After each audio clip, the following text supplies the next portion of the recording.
Director of Operations at Film Tampa Bay, but I'm also a board member of GIF, and I'm really happy to have this august panel in front of me. I'll introduce all of them here in a second, but also thank all of you for coming on out. We have great programming all day long, actually all weekend long, including on Monday we have more workshops, so I hope you take advantage of that. Just a little housekeeping here. If you see a little orange menu in front of you, the kitchen is open if you want something to eat. I know it is during lunch, so feel free to have some food. And the bar will be opening up at 2, which will be during the next panel. But for right now, I want to introduce my panel. This is the Call Your Agent panel. And I will start at the end there. We have Cinda Snow from Snow Entertainment. Casting agent and director. Thank you so much for coming. I'm sorry, talent agent, manager, and casting director. Next we have our favorite local casting director, Rosen. And to my knowledge, Rose, I think you're the only Casting Society of America member in the Bay Area, am I correct? Maybe not? All right. The only nice one, that's the way to put it. Next to Rose, we have Marcus Ovnell, who in 2015 won Best Picture here at GIF. Quite happy to have him back. He's also one of our jury members this year. Next to him, we have the wonderful Paige from Level Talent. For all of you, Kelly is also the president of Film Florida. She's the hardest working person in Florida trying to get our film incentives back. So, you know, big round of applause for that. She works tirelessly. Next to Kelly, we have Curtis Graham, Academy Award-winning filmmaker for his 1990 The Blue Men, correct? Yeah. And also a fantastic director and really a wonderful cinematographer. So I'm so happy he's here. He's actually filming a movie right now, so I'm lucky to get him between sleeping and filming hours. He's quite tired. I think he wrapped, what, around 4 in the morning yesterday? So thank you for being here. And then next we have the wonderful Lee Perkins. I'm sure many of you recognize Lee. Lee is a wonderful actor, and I don't know if you remember this, Lee, but I actually programmed 2 of your films a couple years ago. The Red Machine and Gandhi at the Bat, yeah. So I'm so happy to have him back. That was a few years ago. But you'd also recognize him from films like The Foxcatcher. Wonderful talent, and we're lucky to have him here today. So before I get to our first questions, what I'd like to do today, we have a lot of different people represented here. We have directors, we have agents, we have casting directors, and we have actors. So we're going to sort of get into a bunch of different questions specific to each of their own industries, as well as their professions, and then we'll sort of open it up for general questions afterwards. But I want to start right now, since we just had our breakdown services panel prior to this, with our agents. So if Cinda and Kelly want to get the microphones in front of them there. Well, I'm going to ask a question. Or you can just talk if you want. No, but what I would like to know is, one, why does an actor need an agent? Why can't they just do it on their own? I'm sure you have an answer to that. But also explain what you are going to provide, if not specifically, then what an agent would provide in general, what expectations an actor should have out of their agency. Great question, Tyler. Thank you. I've been up in Tallahassee. Great question, thank you. I personally think everybody, of course, needs an agent. To try to promote yourself is almost impossible. When a casting director such as Rose gets a casting, she calls us agents. You will not be getting into the casting if you do not have representation. Again, also, being signed with an agent sort of protects you. You're on set, something happens. I know one of my talent just submitted himself through Actors Access, ended up getting a deal, sent me the contract, which I'm like, okay, I'm gonna look at this 5-page contract. I don't even know what you submitted for. And the contract was non-pay and deferred payment, perpetuity, yada, yada, yada. We were able to change the contract. But if I was brought in from the beginning, it would have saved us probably 3 days of negotiation. So we are here to protect you guys. We're here to get you jobs, let you know what's going on. We look at your headshots. We help you get good headshots that will work for our local market as well as other markets. We do your contract negotiations for you. We also protect your children. There are a lot of laws here in the state of Florida. Like you cannot charge for pictures. You have to put your license number on everything. Really, an agent does protect you as the actor. Pass the mic down, so you can use that right now. First of all, I'm Cinda Snow. I'm a talent manager out of Los Angeles. I work the entire country. I work very closely with my agents. So you do, as Chloe said, need an agent in your local market, as well as being able to represent. I know here in Florida you have sometimes more than one agent. My personal opinion is that if it's theatrical, you need to have one agent in the area that you are so that you can be loyal to them and they know that you're going to be working as hard as you can. As a manager, and I know a lot of people get confused about the difference between an agent and manager, the legal term is that an agent can procure employment for you. They can negotiate contracts. Generally, a manager is one to manage, help you choose headshots, help you to answer all those questions that you might need.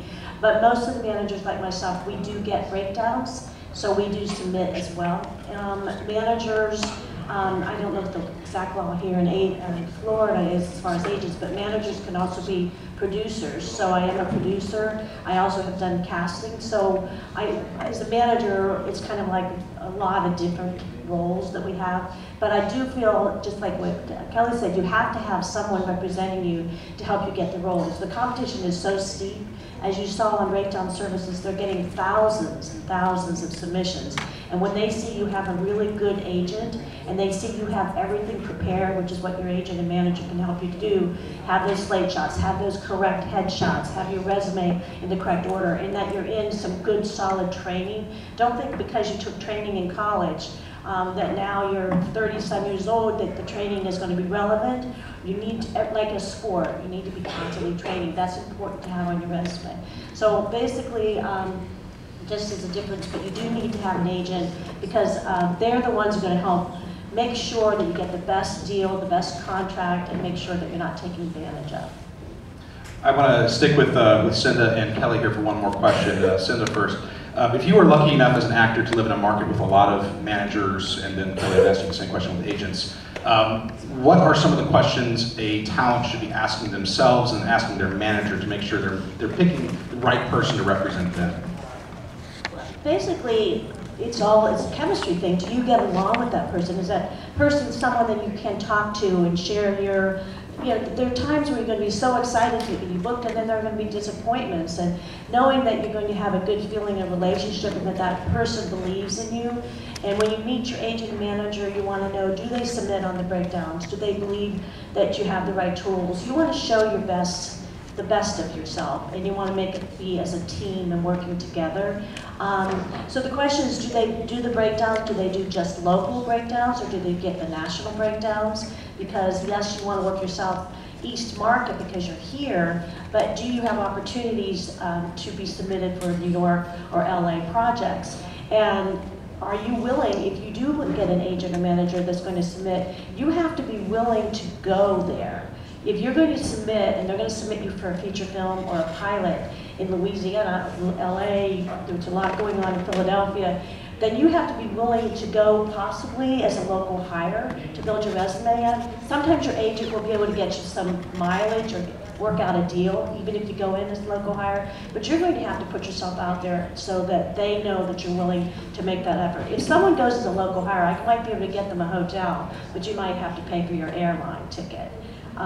So it's being able to submit EcoCast videos is now one of the #1 tools that you have to have, and that we need to know that you can do it correctly, because when you're going to submit an EcoCast video submission, you're going to be up against that talent that's walking in the room and doing an audition. And that casting director in the room is going to say, you know what, I really like what you did, but let's change it up. So they get that opportunity to hear what that casting director or the producers want. You don't get that. So you have to have the best, you always 100% be off book, and if you can't be off book because it's long, it's 20 pages long, then hold it down so they don't see it. You're going to be taped from the chest up. Just do not show papers. Don't have that set up. But you have to be as competitive as if you were going to walk in the room to the LA office or the New York office. Well, and I'll just add to that. First of all, we have 2 markets. We have our commercial market, and then we have, of course, our film and TV market. I'm probably one of, I don't know if other agencies do, but I do get the LA breakdowns, and I do submit in LA. I have people in LA. So I continue to work with them. But I think actors have sometimes a misperception. When we finally do get you guys booked, and it is a tough road, there are a lot of actors out there. Breakdowns in the Southeast hit 120 agents, and we all have 300 to 400 talent. Most people want to know, oh my gosh, I need to get an Atlanta agency. I'm just going to tell you my thought on this. This is only for film and TV. First of all, we have had one of the best commercial seasons that we've had in the last 10 years. So at least we have something going for us here in Florida. We'll take it. And that is how you get your start, is commercials. You know, going on castings, learning how to audition in front of a casting director. You cannot start at this business in the top. Once in a while, kismet happens, not very often. And as far as having outside representation, if you're with an agent here in Florida who is submitting you on the breakdowns in Atlanta to the Fincannons, or to Jackie Burge, or to Tracy Kilpatrick, or any of the top casting directors over there, you have to realize that if they want you because you're good, you will get hotel, per diem, and travel. If you have an Atlanta agent, you will never get that. You are based in Atlanta, you have an Atlanta agent. Do not ask for it because it looks bad on your agency and they will not ask for you. So I think talent has to keep that in mind. I, for one, this whole local hire stuff, I would hope that the union would start cracking down on that. It's not very, very fair to any of the Southeastern actors. And what's happened is that production's getting away with it to keep their budgets down on the backs of the actor. I, for one, have a real issue with that. I know that a lot of you guys probably have either auditioned or worked for Bloodline. I have a kid that's done now, he'll be here Monday working on it again, his 19th episode. I made them fly him in from LA. I made them give him a hotel room. Even if it was a local hire, it's still a long way away. I need travel for my people. They're not driving 7 hours, and guess what? We got it. You have to be able also as an actor to say, you know what, that's not a good deal for me. I'm gonna come back and actually lose money. I'm gonna skip it. Now, if you wanna do a local hire and you're opposite Kevin Spacey for even 5 or 6 lines, I'm gonna say it's probably a good career choice to do that local hire, even if you break even or lose money, because now you have a reel and you can use that footage. But as far as being a local hire to do 2 lines and you're in a bar scene and you said, hey, where's the bathroom? And nobody else is in that scene with you that's recognizable, wait, study. I think the biggest misconception here in the state of Florida, you have got to always be studying. I mean, you just cannot take a $200 workshop for the day and expect to know how to act. Just like you cannot go to one baseball practice and think that you're going to be the starting pitcher. You have to do your work, and there's a reason why you get 90% of the check and we get 10% of the check. You cannot expect us to do 90% of the work and you do 10% of the work. You have to do your due diligence and you have to work hard at it. It's a very, very competitive industry right now. We're doing 30 brand new pilots in Atlanta alone. They want you guys, they need you guys. So just do your due diligence, study as hard as you can, not with workshops, but ongoing. Don't sign with an Atlanta agency unless you're living there.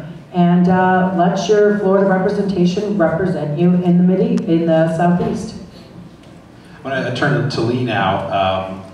You have almost 90 theatrical credits, and I'm sure many, many more commercial credits to your name. You've been doing this a long time. If you were starting out as an actor, what pitfalls do you wish you would have either navigated around or known to look for when you were originally looking for a manager or an agent or really just getting into the business?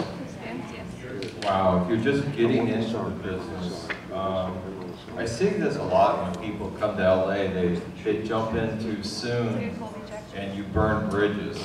Now in LA it's different, there's 500 casting directors. If you burn 20 of them, it's not a big deal. If you burn 20 of them in the Southeast, you're out of luck. So don't jump in too soon. You know your craft, know who you are, and have all your tools together. Because you're not going to attract a Kelly or a Cinda unless you have your tools together. Now, they'll help you get your tools together, your headshot, your resume, the way they prefer them. They can help you with your reel. But, you know, the biggest thing, one of the advantages of Florida is that you can do a lot of non-union stuff. It's a right-to-work state. You don't have to join the union.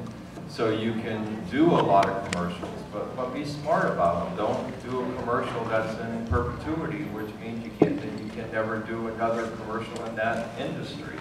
So you have to be smart. But the biggest thing is, Florida people are pretty cool as far as sharing information. Get to know people and let them help you and say, you know, who do you like?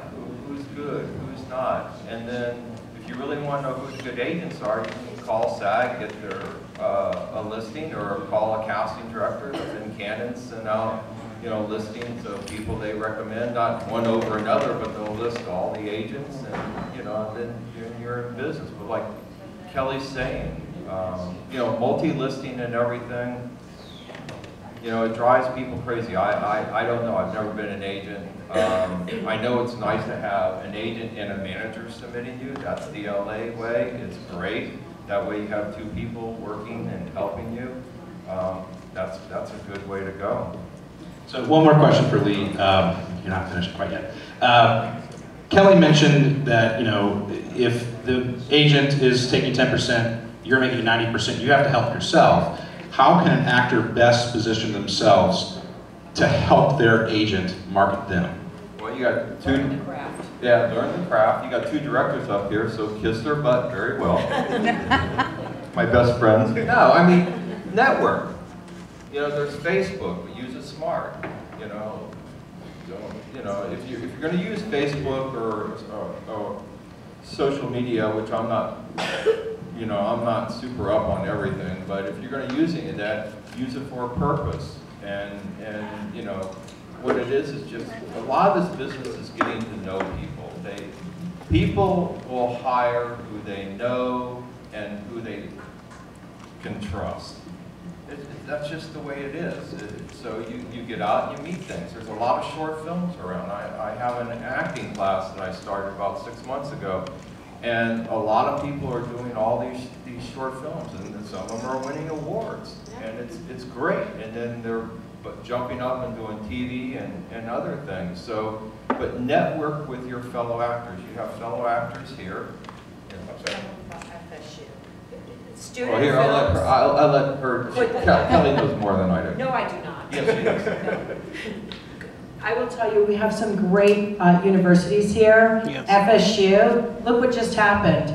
Moonlight, Yep. you know, best picture, best supporting actor, best screen adaptation. So FSU, you guys that keep a list, get on their list of actors for their senior thesis. Full Sail, UCF. When you have a guy in the neighborhood who's going to do a local film and it's not Curtis Graham, and you'll never see your footage, okay? I am just telling you, we try to get footage from independent films. It's really, really, really tough. Like, you're gonna wait 2 or 3 or 4 years, you don't even look the same. We have some of the best film schools in the country. Use them to your advantage. The quality is something that blows me away every time I see a student film come out of FSU or UCF or full. Valencia. Yeah, I mean, it's right there, 4 hours away, FSU. And they hold auditions. They're serious about this. They're not gonna pick you because you say, oh, put me in. They have auditions. Use the resources that we have in the state of Florida. I know we don't have a lot of film and TV right now. It might take a couple years to get that back, but use the resources that we have. And Kelly's right, she made me think of something I forgot about. FSU, you know, they actually have Student Academy Awards. They have 1 Student Academy Award. They have a whole networking group out there in LA that show the FSU graduate films at the DGA, the Directors Guild of America. I'm giving you, okay, a friend of mine did a film, right? She's a good actress, student film. What's it gonna do? Well, the guy ended up directing one of the Resident Evils or something like that. The next thing she knew, you know, 4 years later or 2 years later, she was one of the two American actors in Europe shooting a great film. So there are success stories like that. Yeah, and just to jump on top of that as well, I'm also a professor at the University of Tampa, but And Tampa's the best. yes, absolutely. No, but I absolutely agree with Kelly, FSU, and what I was going to promote about FSU, and actually I heard Ringling as well. If you are a local filmmaker and you're making a short film and you've cast your friends, that movie actually has to be seen by someone for it to benefit you. And it is very expensive to submit short films to festivals. It can be anywhere between $25 and $100. And over time, that's a lot of money, especially when you're a starving artist. Whereas if you come from a film school like FSU packages all of their short films and sends them out on behalf of the filmmakers. We get massive piles, I'm speaking from Gasparilla, but also Sunscreen Film Festival as well, from Chapman, FSU, SCAD. They're sending and getting your work out there that it has a better chance of actually being screened somewhere. So that's much more of a benefit to you than it's sitting on someone's shelf and having a quick premiere for your grandmother. You know, it's never going to help you. You need to get out there, and a film school will actually help you. So I absolutely encourage and reiterate everything they just said. So I want to bring in Rosen now. You are the gatekeeper between the actor and the director. They have to get through you, and you are the one that's presenting the best options to the director. So, without actually giving you a movie to cast for, what are you looking for when you are initially going through people who are potentials? I look for a glint in their eye, a smile. I look for just some sort of consistency. I don't look for bare-chested on a headshot. I don't, you know, I mean, all these things I was looking at when Jason was giving his presentation. Just do it like you're supposed to, you know, just give me a nice smiling headshot. I'm a happy girl, very plain background. I just want to see like the yearbook photos. I know that sounds crazy, but just for starters, just for me to, if you're in a sea of people, I'm going to see that you're the one, trust me. But if you're like weird and different and have the, you know, the bare-chested thing and the whatever, a hat, yeah, I'm going to notice you only in a bad way. So just kind of normal. I know you guys want to be creative, but kind of normal consistency is really what I initially look for. Then when you come in to see me, you can show your personality, not too much. Like, and never approach me and don't touch me. This is a weird thing casting directors have. I know I sound like a lunatic.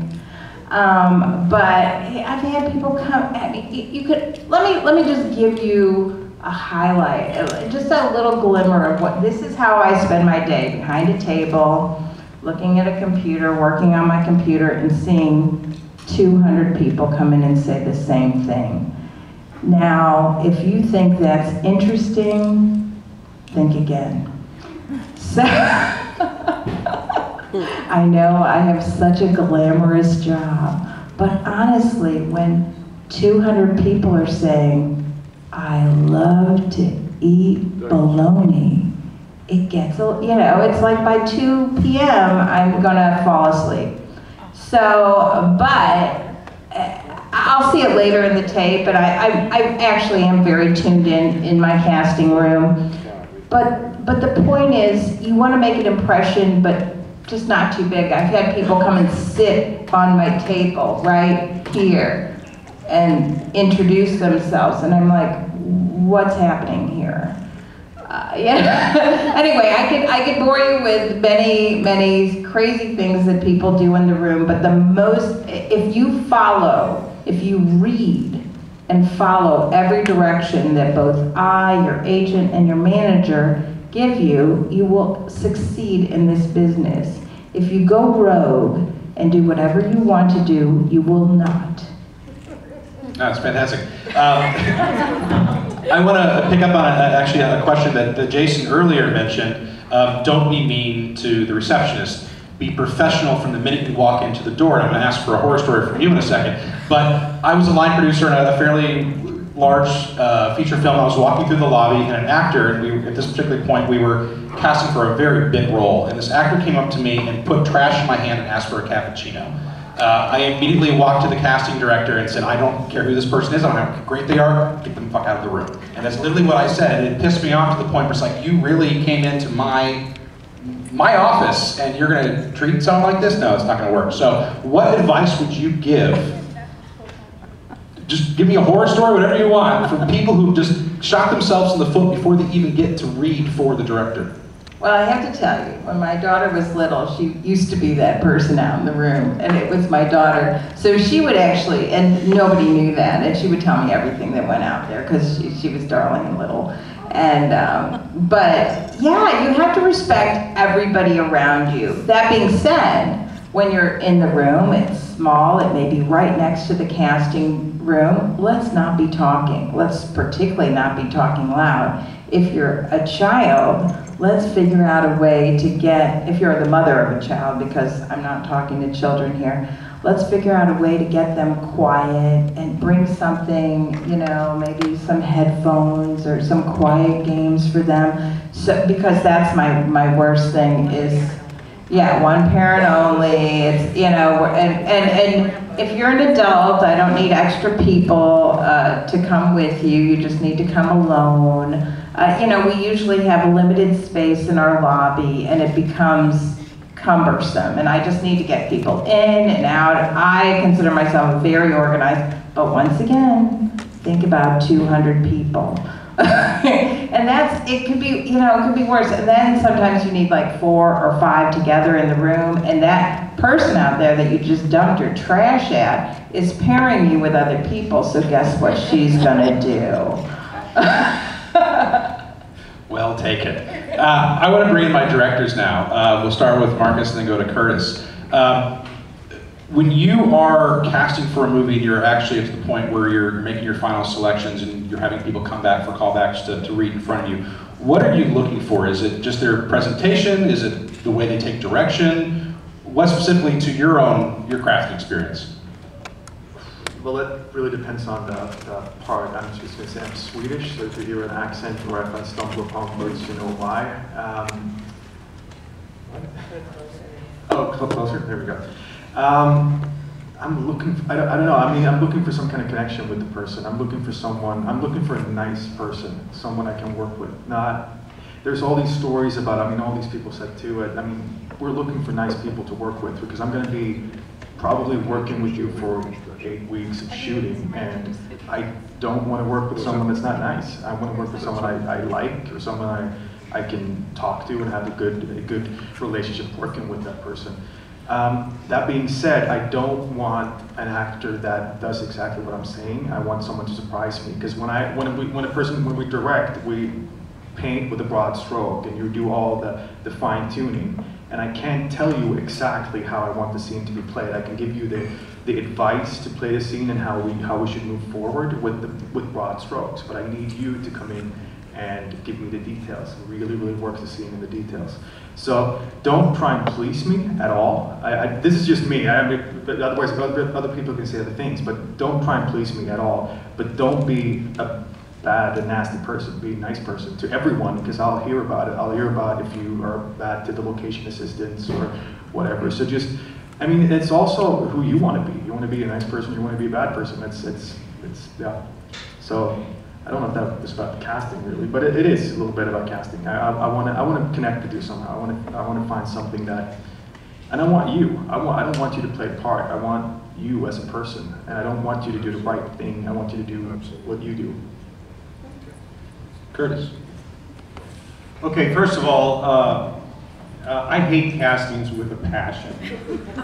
I hate them, and that's why I love casting directors and casting agents, because, I mean, I come from commercials where we used to have cattle call. You know what a cattle call is, right? Like you have like 300 people show up for roles, and probably 3 were right for it. So you have to sit through like 300 people, you know, giving these lines, and they're totally wrong for it and everything else, because everyone comes thinking they're going to get rolled.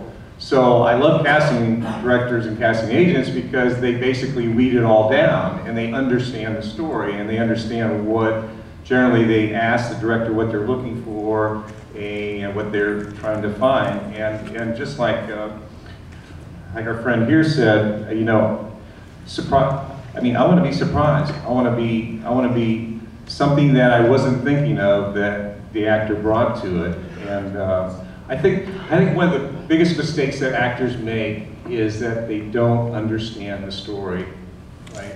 I don't think that they do their homework. I don't think they do their research. I don't think, how many actors, when they go out for even a minor role, like a minor role that may be, you know, a half a page of lines, read the script? I know they read the sides, but do they read the script? And that's not always,